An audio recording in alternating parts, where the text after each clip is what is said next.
سنا تو وہ بیچارہ عاشق کا فون آیا تھا, اس نے کہا مفتی صاحب آپ نے میرے راز فاش کر دیا. میں نے راز فاش نہیں کیا بھائی, کسی کو کیا پتا میں کس کا واقعہ سنا رہا ہوں, میں نام تھوڑی بتا رہا ہوں. وہ جس عاشق کا واقعہ نا, اس نے کہا مفتی صاحب یار آپ نے میرے بارے میں سب کو بتا دیا. بھائی جان آپ کے بارے میں کس کو کیا پتا, میں کسی کا راز فاش نہیں کرتا. اب مجھے یہ لگا کہ بیان میں کھڑا ہو کر نہ بولے مفتی صاحب آپ نے میرا راز فاش کر دیا. وہ ایسے 3 آدمی نماز پڑھ رہے تھے نا, 3 آدمی نماز پڑھ رہے تھے, تو ایک کو نماز میں کچھ بات کی اس نے. جب اس نے نماز میں بات کی تو دوسرے نے بولا بھائی جان باتیں کرنے سے نماز ٹوٹ جاتی ہے, باتیں کرنے سے نماز ٹوٹ جاتی ہے. تو تیسرا بولتا ہے الحمدللہ میں نے بات نہیں کی.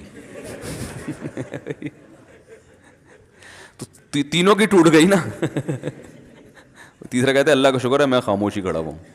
تو تینوں کی ٹوٹ گئی نا. تو ایسے ہی بعض لوگ, ہم تو راز فاش نہیں کر رہے ہوتے, وہ خود اپنا راز فاش کر دیتے ہیں.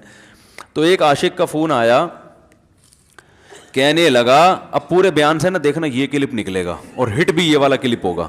پھر لوگوں کے کمنٹس ہوں گے مفتی صاحب کیا عاشق معشوق کی مثالیں دیتے رہتے ہیں. پورا بیان ایک طرف, یہ والا کلپ کے لاکھوں ویورز ہوں گے اس کے, دیکھنا آپ. اور اس پہ جو لیبل لگے گا ایک سچے عاشق کا واقعہ, یہ لیبل لگے گا ایک سچے عاشق کا سچا واقعہ. تو سچے عاشق تو آج کل مارکیٹ میں ہول سیل کے حساب سے ہیں, جو اپنے آپ کو سچا, وہ سارے اس پہ سرچ کریں گے یار دیکھیں کیا ہوا. سیم ہمارے ساتھ بھی یہ ہو رہا ہے کہ نہیں ہو رہا. تو وہ مجھے کہنے لگا کہ مجھے کسی لڑکی سے عشق ہو گیا ہے, فون آیا میرے پاس, عشق ہو گیا ہے تو میں کیا کروں, میں بڑا پریشان ہوں. میں نے کہا بھائی اگر ہو گیا ہے, کوئی اچھی ہے, اچھے گھرانے کی ہے, تو آپ والدین سے بات کر لو, نکاح کر لو. لن تر للمتحابین مثل النکاح, حدیث میں آتا ہے 2 محبت کرنے والوں میں نکاح سے بہتر کوئی چیز نہیں ہے. تو ہم تو نہیں کہتے کہ اس کو ختم کرو, آپ شادی کر لو بھائی, نکاح کر لو بھائی, حرام حلال میں تبدیل ہو جائے گا. کہنے لگا کہ یار وہ مفتی صاحب مسئلہ یہ ہے کہ اس کے ابا نہیں مان رہے. میں نے کہا ابا کو, پھر مجھے نہیں فون کرو, ابا کو فون کرو, جو میں اس کا ابا نہیں ہوں. تو پھر ابا کو فون کرو, اس کے یہی اپنی فریاد اس کے ابا کے سامنے رکھو. کہہ رہے یار بہت ٹرائی کر لی, بہت کوشش کر لی, اس کے پیرنٹس ماننے کے لیے تیار نہیں. تو میں نے کہا بھائی دیکھو جتنے حربے تھے آپ استعمال کر کے دیکھو ابا اماں کو سمجھانے کے. کہہ رہے نہیں مان رہے. میں نے کہا پھر چھوڑو اس کو, لعنت بھیجو. ایک چیز مقدر میں نہیں ہے, غلط طریقے سے حاصل کرنے کی کوشش مت کرو. شریف لوگ شریفوں کی طرح ہی کرتے ہیں نا. تمیز کا یہی ہے کہ ابا اماں سے بات کی جائے. میں نے کہا میں دعا کر لوں گا آپ کے لیے, آپ نے مجھے کچھ سمجھ کے فون کیا تو میں بھی دعا کرتا ہوں, اے اللہ اس کے لیے بہتر ہے تو مقدر فرما دے, ابا کو دل کو نرم کر دے. ابا کو چاہیے وہ جب خود کسی کے ابا سے انہوں نے اپنا سوچے نا, ابا سے میری بات, میں نے یہ بھی کہا کہ ابا سے بات کرا دو. میں ابا کو سمجھاؤں گا بھائی اگر بندے میں کوئی بڑی خرابی نہیں ہے تو یار بلا وجہ خام خواہ میں انکار نہ کرو. لیکن وہ بقول اس کے بھائی سارے حربے ناکام ہو گئے. تو میں نے کہا پھر وہاں سے دماغ ہٹاؤ. یہ جو عاشق لوگ کہتے ہیں نا ہم دماغ ہٹانا بھی چاہیں تو نہیں ہٹتا, جھوٹ بولتے ہیں, یہ جھوٹ بولتے ہیں, یہ ہٹانا چاہتے ہی نہیں ہے کم وقت. حقیقت بتا رہا ہوں آپ کو, دنیا میں بڑی سے بڑی محبت ختم ہو سکتی ہے اگر انسان چاہے. مر جاتے ہیں تو محبت ختم ہوتی ہے کہ نہیں ہوتی؟ دیکھو جب میاں مرتا ہے, جوان شوہر مر جائے کسی خاتون کا, بوڑھے کو تو وہ چاہتی ہیں کہ بعض دفعہ کہ بھائی اب اس کو نچوڑ تو لیا ہے ہم نے, پورا پینشن ملے گی, اب تو ہمیں پلاٹ بھی دے دیا اس نے, گھر بھی میرے نام کر دیا, بچے بھی بڑے کر دیے. بعض خواتین کیا کرتی ہیں, جوانی میں میاں کو نچوڑنے کے بعد بڑھاپے میں بہت ستاتی ہیں. بھائی سب خواتین کی بات نہیں کر رہا میں, لیکن بعض خواتین ایسا کرتی ہیں, وہ بڑھاپے میں میاں کو, کیونکہ وہ کسی کام کا نہیں ہے نا کھانسنے کے علاوہ, تو بچوں کے ساتھ مل کے انتقام لیتی ہیں اس سے. ایسا نہیں کرنا چاہیے, بہت بڑا جرم ہے. عورت غیرت مند ہوگی نا تو بڑھاپے میں بچوں کی طرفداری کے بجائے اپنے شوہر کی طرفداری کرے گی. یہ بھی اچھے اخلاق کی علامت ہے. وہ کہے گی بیٹا تمہیں جو میں نے اتنی محبت سے پالا ہے نا, اس شخص نے مجھے سہارا دیا, گھر دیا, اس نے مجھے چھاؤں دی, اس کی بیس پر آج تمہارے بازوؤں میں قوت ہے. تو غیرت مند عورت کیا کرے گی, وہ بڑھاپے میں کس کا ساتھ دے گی, مرد کا ساتھ, شوہر کا ساتھ دے گی, بچوں کی سائڈ نہیں لے گی. وہ آج کل بچوں کی سائڈ لینا شروع کرتی ہیں, بچوں کے ساتھ مل کے اس کو ستاتی ہیں, کیونکہ اب بچوں سے مفاد ہے نا. اور غیرت مند آدمی بھی ایسے موقع پر بچوں کی سائڈ نہیں لے گا. وہ کس کی سائڈ لے گا, بیوی کی. وہ کہے گا بھائی پہلے یہ رفیق ہے, پہلے یہ بیٹا میری زندگی میں آئی ہے, تم بعد میں آئے ہو, صحیح ہے نا, پہلے یہ ہے بعد میں تم ہو. تو وہی غیرت ویرت شارٹ چل رہی ہے, کیا کریں یار, اب آدمی کس کیا رونا روئے بیٹھ کے تو جو ہے نا. تو کیا بات کر رہا تھا میں, وہ عاشق کی مثال دے رہا تھا. تو اس نے مجھے کہا کہ مسئلہ, اس نے کہا کہ بھائی بات یہ ہے مفتی صاحب بس دعا کریں, وہ مجھے ہر قیمت پہ چاہیے. میں نے کہا بھائی بڑے سے بڑا غم انسان, میں نے کہا کوئی ہاں میں عورت کی مثال دے رہا تھا, میاں سے کتنی محبت جوانی میں اس کا انا للہ ہو گیا, کیسا روتی ہیں, ہائے یہ کیا ہو گیا, ہائے یہ ہو گیا, ہائے, بڑا دھچکا لگتا ہے بیچاری کو جو صحیح محبت کرنے والی. ہمارے اللہ کا شکر ہے مشرقی عورتیں محبت ہی کرتی ہیں میاں سے, تو کیسا روتی ہیں, کتنا بڑا غم. تھوڑے دن کے بعد بھول جاتی, بھولائیاں. میں نے یہاں لوگوں کو دیکھا ہے, باپ کا انتقال ہو گیا, ٹینشن سے پاگل ہو رہے ہیں, تیسرے دن ویلیاں لگاتے پھر رہے, بھول گیا ابا کا. مایوس کر دینا جب انسان اپنے آپ کو. تبھی کہتے ہیں نا بچہ گم جائے یہ زیادہ خطرناک ہے, مر جائے یہ کم خطرناک ہے. کیوں؟ مرنے کے بعد امید ختم, اب نہیں آئے گا. گمنے والے سے امیدیں ہوتی ہیں شاید اب مل جائے, شاید اسی ٹینشن میں زندگی گزار دیتے ہیں. تو عاشق کو چاہیے معشوق کے بارے میں یہ سمجھے کہ یہ میرے لیے مر گیا ہے, ختم, اس کا نمبر بلاک, اس کے بارے میں سوچنا ختم. کچھ دن طبیعت خراب رہے گی, اس کے بعد انشاءاللہ سیٹنگ پہ آ جائے گا. یہ کمبخت چاہتا ہی نہیں علاج کرنا, بار بار اس کی تصویریں دیکھتے رہیں گے, بار بار اس سے بات کرتے رہیں گے, بار بار اس کے بہانے سے اس کی گلی کا چکر لگائیں گے, اور پھر اسی کو سمجھانے کے لیے فون کرتے رہیں گے بار بار کہ میں تم سے محبت ختم کر رہا ہوں, سن لو. حقیقت ہے یہ بھی ہوتا ہے عاشقوں کے ساتھ. دیکھو آئندہ مجھ سے بات چیت نہیں کرنا, کیونکہ میں بس یہ آخری کال تھی میری. بھائی جان ضرورت کیا ہے آپ کو یہ بتانے کی بھی آخری کال تھی یا پہلی کال تھی؟ یہ عاشق لوگ کرتے ہیں, حقیقت بتا رہا ہوں. آپ کو کہہ رہے ہو گے مفتی صاحب کو کیسے پتہ چل گیا ہمارے بارے میں؟ بھائی ہم نے پوری دنیا دیکھی ہوئی ہے, دنیا کے ہر آدمی سے ہم ملے ہیں الحمدللہ, اور ہم بھی اسی ماحول میں پلے بڑے ہیں جس میں آپ پل بڑھ کے جوان ہوئے ہیں.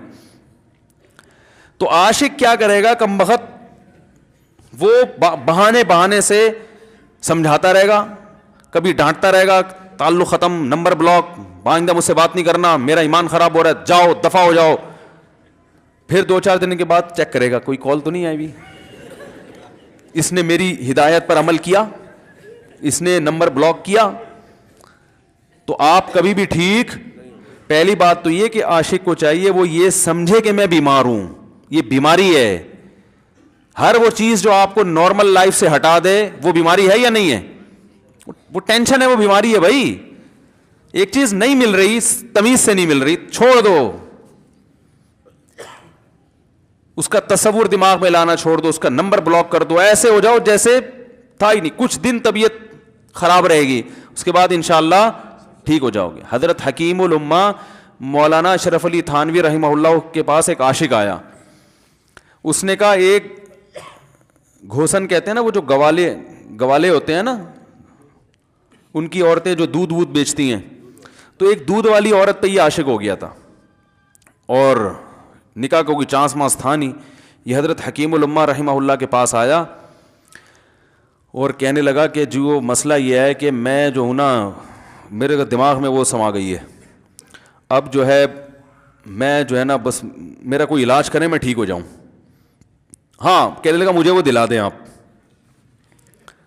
آپ اللہ والے ہیں, بہت پہنچے ہوئے بزرگ ہیں, تو بس آپ کسی طرح اللہ سے مانگیں وہ مجھے مل جائے. تو حکیم الامہ نے فرمایا کہ دیکھو بھائی پہلے تو استخارہ کرو. استخارے کا مطلب وہ والا نہیں استخارہ جو آج کل ہو رہا ہے, یعنی اللہ سے دعا مانگو, اللہ یہ بہتر ہے تو مقدر کر, بہتر نہیں ہے تو مقدر. ہو سکتا ہے اللہ کے علم میں یہ بہتر ہی نہ ہو, یہ بھی تو ممکن ہے کہ آپ چاہ رہے ہو ہر وہ چیز جو ہم چاہتے ہیں وہ ہمارے لیے اچھی نہیں ہوتی. تو اللہ سے پہلے دعا مانگو, اور پھر جو ہے وہ پیغام بھیجو. اگر نہیں قبول ہوتا تو پھر اپنا دماغ یہاں سے ہٹاؤ. اور دماغ ہٹانے کا طریقہ یہ ہے کہ اس کا جان بوجھ کر تصور نہ کرو. یہ میں نے پورا واقعہ ایسے سنا رہا ہوں کہ کوئی عاشق واشق بیٹھا ہو تو وہ سن لے کہ اس طرح سے علاج ہوگا. کبھی اس کا دماغ میں تصور نہ لاؤ, ٹھیک ہے نا, جان کر نہ لاؤ. خود بھی آ رہا ہے تو وہ ایک الگ بات ہے نا, وہ تو غیر اختیاری چیز ہے. خود سے آ رہا ہے تو ایک الگ بات ہے, جان کر نہ سوچو اس کے بارے میں, اپنے آپ کو مصروف رکھو, اس کی طرف کبھی جاؤ نہیں, اس راستے سے نہ گزرو. تو یہ پرہیز ہے, یہ پرہیز کرو گے تو پھر میں دوا بتاؤں گا. یہ بھی دوا نہیں, میڈیسن نہیں دی ہے, یہ تو اس میڈیسن کے پرہیز ہیں. اس کے بعد میڈیسن بھی ملے گی, جو ذکر وہ بتائیں گے اللہ کا ذکر وہ بعد میں, پہلے یہ پرہیز. اس نے کہا یہ نہیں ہو سکتا مجھ سے. اس نے کہا مجھے تو دودھ چاہیے نہیں ہوتا, پھر بھی وہاں جاتا ہوں میں دودھ خریدنے. مجھے تو دودھ کی ضرورت نہیں ہوتی, پھر بھی جاتا ہوں. اور کہا آپ بس مجھے کسی طرح سے وہ دلا ہی دیں. تو حکیم الامہ پہلے زمانے میں لوگوں میں بزرگوں کا احترام بھی تھا, انہوں نے ایک تھپڑ لگا دیا اس کے. اب دیکھو آپ کہو گے بد اخلاقی ہے تھپڑ لگانا, حالانکہ یہ عین اس موقع پر کیا تھے, اخلاق تھے. انہوں نے ایک زور سے تماچا لگایا, کہا کہ جب علاج کرانے آیا ہے تو طبیب کی بات مانتا ہے نہیں. اب ڈاکٹر اگر کسی مریض کو کہے یہ کرو وہ کرو, کہہ رہے میں یہ نہیں کروں گا, تو ڈاکٹر کہ دفعہ یہاں سے, میرا ٹائم کیوں ضائع کر رہے. ایک تھپڑ لگایا اس کے زوردار نا, بولا جب آئے ہو ہم سے علاج کرانے کے لیے اور ہماری مانتے نہیں ہو تو ٹائم کیوں ضائع کرو ہمارے. زور سے تماچا لگایا. لوگوں میں صلاحیت تھی پہلے زمانے میں. اگلے دن آیا کہہ رہا ہے آپ کے اس تماچے کے ساتھ ہی میرا عشق ختم. تماچا لگائے اور عشق ختم. حکیم الامہ کو حکیم الامہ اس لیے تو کہتے تھے کہ وہ جانتے تھے کس کا کیسے علاج ہوگا. اس کا علاج تمیز سے نہیں ہو سکتا. اس کو یہ ہے کہ زبردستی اس کے کولے میں انجیکشن ٹھوک دو, تو وہی کیا انہوں نے. تو لگایا زور سے تھپڑ اس کا. تو ایک اور واقعہ ایسا بڑا دلچسپ ذہن میں آیا تھا, اس کا بھی علاج ہو گیا تھا فوراً. یہ تو تھپڑ لگایا تھا نا, بڑا دلچسپ واقعہ ذہن میں آیا تھا, نکل ہی گیا ذہن سے. تو انہوں نے لگایا اس کو زور سے تھپڑ اور اس کا ہو گیا علاج. ہاں ایک دہریہ آیا, ایک شخص آیا, دہریہ نہیں تھا مسلمان تھا, یونیورسٹی میں پروفیسر تھا. وہ کہنے لگا مجھے اسلام کے بارے میں نہ بڑے وسوسے آتے ہیں, پتہ نہیں اسلام ٹھیک ہے یا نہیں ہے, کیا ہے یہ. ہر آدمی کا علاج دلائل سے نہیں ہوتا, یاد رکھو. جو حکمت والے لوگ ہوتے ہیں وہ سمجھتے ہیں کہ اس کا فالٹ ہے کیا, اس کے اندر ٹیکنیکل خرابی ہے کیا, اس خرابی کو دور کرتے ہیں. اس کو ہر طرح سے دلائل سے سمجھا دیا. پھر بھی آیا کہنے لگا حضرت مجھے بڑے اشکالات. حضرت حکیم اللہ نے فرمایا دفع ہو جائے یہاں سے, تیرے جیسے آدمی کو اسلام کی بالکل بھی ضرورت نہیں ہے, تو کافر ہو جا. تو یہ سمجھ رہا ہے کہ تو اسلام پر احسان کر رہا ہے. یہ جملہ انہوں نے کہا ہے اور کہہ رہے میرے سارے وسوسے ختم. اس کو فالٹ اس کے اندر یہ تھا, وہ یہ سمجھ رہا تھا گویا اللہ کو کچھ مل رہا ہے میرے جیسے پروفیسر کو اسلام میں داخل کر کے, اور اسلام کو میری ضرورت ہے اور مجھے سمجھ میں نہیں آ رہا. جب اس کو بتائیں گے اسلام کو تیری ضرورت نہیں ہے اور نہ ہمارے پاس اتنا ٹائم ہے کہ ہم ساری صلاحیتیں تیرے اوپر ہی خرچ کرتے رہے بیٹھ کے, تو ہو جا بھائی, جہاں اتنے سارے لوگ کافر ہیں ایک اور ہو جائے گا. تو کیا سمجھتا ہے, تو چاہتا ہے اتنا پروٹوکول دیں کہ سب کو چھوڑ کے ہم تیرے پیچھے لگے رہیں. تو اس کو اپنی اوقات سمجھ میں آ گئی, اس کو اوقات سمجھ میں آ گئی, بھائی یہ میری ضرورت ہے اسلام کی ضرورت میں نہیں ہوں. لیکن یہ آپ نہ کرنا شروع کر دیں کہ تھپڑ لگا رہے ہیں اور یہ کر رہے ہیں. ہر آدمی پہ ہر چیز سوٹ نہیں کرتی. تو اسی وجہ سے دیکھو اسلام نے بچوں پہ سختی کرنے کی بھی اجازت دی ہے, بلکہ بعض مواقع پہ حکم دیا ہے. لوگ کہتے ہیں نہیں بچوں سے سختی بالکل نہ کرو, بچوں سے سختی بالکل نہ کرو. بھائی بعض چیزیں بچے محبت سے سمجھیں گے, بعض چیزوں کی اہمیت محبت سے نہیں, وہ سختی سے سمجھ میں آئیں گی. میں الحمدللہ اپنے بچوں پہ ہاتھ نہیں اٹھاتا, بہت کم نوبت آتی ہے. ایک چھوٹے بچے نے میرے کیا کیا, بغیر پرمیشن کے نا میز سے 5 روپے اٹھا لیے. بچوں کو ہم نے بتایا کہ کہیں بھی کوئی بھی پیسے پڑے ہوئے ہوں, تھوڑے ہوں زیادہ, کوئی بچہ بھی والدین کی پرمیشن کے بغیر پیسے کہیں سے بھی نہیں اٹھائے گا, چاہے کتنے بکھرے ہوئے پیسے پڑے ہوئے ہوں. ہوتا ہے نا آدمی بٹوا نکال کے رکھتا ہے, پیسے بکھر گئے. بچوں کو کہا ہے کیونکہ اس سے عادت کیا ہوتی ہے. تو ایک بچہ بھی نہیں, بچی نے کیا, 5 روپے اٹھا لیے. مجھے یاد ہے اس کو میں نے زور سے تھپڑ مارا. وہ تھپڑ خوف بٹھانے کے لیے کہ یہ معمولی جرم نہیں ہے. وہ دن آج کا دن کئی سال ہو گئے اس واقعے کو, یعنی میرا خیال ہے 6-7 سال تو ہو گئے ہوں گے. پیسے پڑے رہتے ہیں, کبھی کوئی بچہ ہاتھ, کیونکہ اس کو پڑا ہے تو سب کو عبرت ہو گئی. کیا ہوا, ان کے مزاج میں ایک چیز انسٹال ہو گئی ہے, سافٹ ویئر ڈال دیا ہم نے, انسٹال کر دیا. سمجھ رہے ہو نا کیا ہو گیا بھائی, انسٹال کر دیا. ویسے سمجھانے سے نہیں ہوتا, بیٹا دیکھو 5 روپے اٹھانا بہت بری بات ہے. بچہ کیا کہتا ہے, بعض دفعہ بچوں کی مائیں آ کے دلائل 5 روپے ہی تو ہیں, بعض دفعہ بچوں کی مائیں دفاع شروع کر دیتی ہیں, 5 روپے ہی تو ہیں نا, اس میں کون سا طوفان آ گیا. آپ کا پیسہ بچوں کا پیسہ ہی تو ہے بھائی. اس نے 5 اٹھا لیے تو اس کو تھپڑ پڑ رہا ہے, تو میں نے تو اگر 500 کا اٹھا لیا مجھے تو پتہ نہیں کیا کر دو گے. تو وہ بعض دفعہ عورتیں بھی الٹے سیدھے دلائل شروع کر دیتی ہیں. جب چانٹا پڑ گیا تو بچے کی ماں کو بھی اندازہ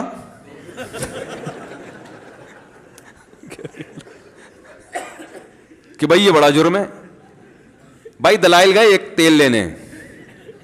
ہمارا یعنی یہ گویا باپ نے پیغام دے دیا کہ دلائل کیا ہیں, بچہ صحیح کر رہا ہے غلط کر رہا ہے, اس کے کیا دلائل ہیں. ایک طرف محض یہ چیز برداشت, پیسوں کے معاملے میں ایکوریسی ضروری ہے. جہاں محبت ہونی چاہیے, ہاں عشق, وہ عاشق کی بات کر رہا تھا میں, تو میں نے اس کو سمجھایا کہ بھائی اب کیا کرو, یہاں سے تعلق ختم. تو پتہ ہے کیا کہتا, رونے لگا, کہہ رہے حضرت میں نہیں تعلق ختم کر سکتا, مجھے اس سے سچی محبت ہے, پاک محبت ہے, سچی محبت ہے, سچا عشق ہے. یہ فلموں سے سیکھا ہے لوگوں نے, سچا عشق اور جھوٹا عشق. مجھے آ گیا غصہ. بھائی اب تک تو جو بات کر رہا تھا نا وہ ٹھیک کر رہا تھا, عشق ہو گیا, انسان ہے, ہر ایک سے ہو سکتا ہے. ویسے تو بے احتیاطی جو لوگ کرتے ہیں انہی کو زیادہ تر ہوتا ہے. چلو بے احتیاطی ہو گئی, لیکن چلو ایک جائز طریقہ اختیار کیا نا, کوئی حرام کاری کی طرف نہیں گیا. نکاح, تبھی میں کہتا ہوں بھائی جان کسی کو عشق ہوا کرے, اگر نکاح کی بات کرے تو اس کو ملامت نہ کرو. بیٹا ابا کے پاس آ رہا ہے, ابا مجھے وہ کالج میں لڑکی پسند آ گئی, مجھے عشق ہو گیا, میں شادی کرنا, ابا پڑاخ کر کے ایک چماڑ لگا دیتے, وہ تجھے میں نے یہ عشق معاشقوں کے لیے بھیجا ہے وہاں پہ, اس لیے نہیں تھا, لیکن اب ہو گیا تو اس کا ایک جائز راستہ ہے نا جو اسلام نے بتایا ہے. تو ابا بلا وجہ غیرت کا مسئلہ بنا لیتے ہیں اس کو, ٹھیک ہے نا. تو بھائی ایک نمٹاؤ یار. بچی بعض دفعہ پاگل ہو جاتی ہے عشق میں, تو ابا وہ غیرت کا مسئلہ بنا کے کیوں بھائی یہ کیا ہو گیا. بھائی اگر ہو گئی ہے, پاگل نہیں بھی ہوئی تو پاگل ہونے سے پہلے اس کی شادی کر دو. عقل مند باپ یہ کرے گا, ٹھیک ہے نا. تو اپنے اولادوں کو, یہاں جو والدین بیٹھے, اتنی سہولت ان کو دیا کریں کہ اگر وہ کہیں شادی کرنا چاہتے ہیں تو وہ زبان سے اظہار کر سکیں. بے شک براہ راست کرتے ہوئے شرمانی تو کسی پرچہ لکھ کے ابا کی تکیے کے نیچے لکھ دیں, ابا سیٹنگ چل رہی ہے, ٹھیک ہے نا. تو میں نہیں چاہتا میں گناہ کی طرف جاؤں, میری شادی کرا دو. اور نام نہ لکھو اپنا, ابا خود ہی, ابا کو سب کا پتا ہوتا ہے کہ وہ خود ہی پہچان جائیں گے. تو یہ جو بہت زیادہ سختی والدین کرتے ہیں نا اولاد پہ, اس سے بغاوت پھیلتی ہے, کیونکہ جائز حق تو اس کو دینا چاہیے نا بھائی. ہاں وہ اگر آپ کے خاندان میں میچ ہی نہ کر سکے, وہ یعنی وہ ایسی جگہ پسند کر لیا اس نے کہ وہ ایڈجسٹ ہی نہیں ہو سکتی, تو پھر ایک الگ بات ہے. پھر ابا غیرت دکھائیں, بولا بیٹا تو تیری بیوی ہماری بہو بھی ہوگی, یہ ہماری بہو بنانے کے قابل, یہ ہماری پرمپرا ہے, ٹھیک ہے نا. تو لیکن نارملی ماننا چاہیے. تو اب کیا ہے, میں نے اس سے, اب وہ کیا نا رونے لگا. بس یہ بیان, یہ کس واقعہ بتا کے وہ پتھر والا جو ہے نا مثال کمپلیٹ کر کے بات ختم کرتا ہوں. وہ رونے لگا, کہہ رہے نہیں مجھے سچی محبت ہے. مجھے پھر آیا غصہ, میں نے کہا بھائی جان یہ ٹوپی ڈرامے نہیں کرو. ٹھیک ہے آپ کو عشق ہو گیا, دل زخمی ہے آپ کا, یہاں تک بات سمجھ میں آتی ہے, انسان ہے, ہو جاتا ہے, تو نکاح کا راستہ ہے, نہیں ہو رہا تو پریشان ہونا بھی سمجھ میں آتا ہے, یہ سچی مچی نہیں کرو بھائی. میں نے کہا اپنی ماں سے کیوں نہیں ایسی محبت آپ کو, ماں ناراض ہوتی ہے, کبھی بات چیت چھوڑ دے, تو پھر ایسا رونا آیا کبھی؟ جس نے ساری زندگی پالا پوسا جوان کیا ہے بھائی, کبھی زندگی بھر ساتھ نہیں چھوڑتی ماں. آپ 60 سال کے بھی ہو جاؤ گے نا, آپ کی بیماری پہ ایسے ہی روئے گی جیسے جب 2 سال کے بچے تھے اس وقت روتی تھی. کیا اللہ نے عجیب رشتہ, ساری زندگی روٹیاں پکا پکا کے کھلاتی رہتی ہے, تھکتی نہیں ہے, ایک دفعہ بھی کبھی پیسے نہیں مانگے. کسی کو باورچی رکھو, فری میں کتنے دن پکا کے کھلائے گا روٹیاں بھائی؟ 4-5 دن کے بعد بولے گا بھائی ہم نے کیا ٹھیکہ لیا ہوا خدمت کا, پیسے دو, تنخواہ دو, نہیں دو گے جائے گا وہاں سے. ساری زندگی روٹیاں پکا کے کھلاتی ہے, ساری زندگی. نہ کھانے پہ تو ناراض ہوگی, کھانے پہ کوئی معاوضہ نہیں مانگے گی. کتنا بڑا احسان ہے, اس سے ایسی جذباتی محبت نہیں ہوتی. اس پہ رونا نہیں آئے گا, اس پہ جذبات نہیں مشتعل ہوں گے. تو وہاں نہیں ہو رہے, تو یہاں اگر ہو رہے ہیں تو اس کو پاکیزہ محبت کا لیبل لگانے کی ضرورت. میں نے کہا اس کو لقبہ ہو جائے نا جو تمہاری جو محبوبہ ہے, بی پی ہائی ہوا اور جناب تھوڑا سا ٹیڑھی میڑھی ہو گئی, پھر دیکھوں گا, پھر کہے گا دل کہہ رہے مجھ سے سب جان چھڑا دو خدا کے لیے, پھر تعویذ مانگیں گے جان چھڑوانے کے تعویذ. ایسا ہی ہوتا ہے نا. اور وہ بھی جو تم پہ اتنا لٹو ہو رہی ہے بھائی, وہ بھی صرف ایک ظاہری عشق ہے. ہاں بعض دفعہ حقیقی بھی ہوتا ہے, وہ اخلاق سے کسی کے متاثر ہو گئے, دینداری سے متاثر ہو گئے, وہ ایک الگ چیز ہے. لیکن زیادہ تر صرف شکلوں پہ مر رہے ہیں, شکلوں پہ. اخلاق و اخلاق ایک طرف گئے ہوئے ہیں, دینداری اخلاق کو کوئی نہیں لفٹ کراتا آج کل, صرف شکل پہ. تبھی ان کو کسی اداکار سے کرا دو نا, فوراً بھاگ جائیں گے اس کی طرف.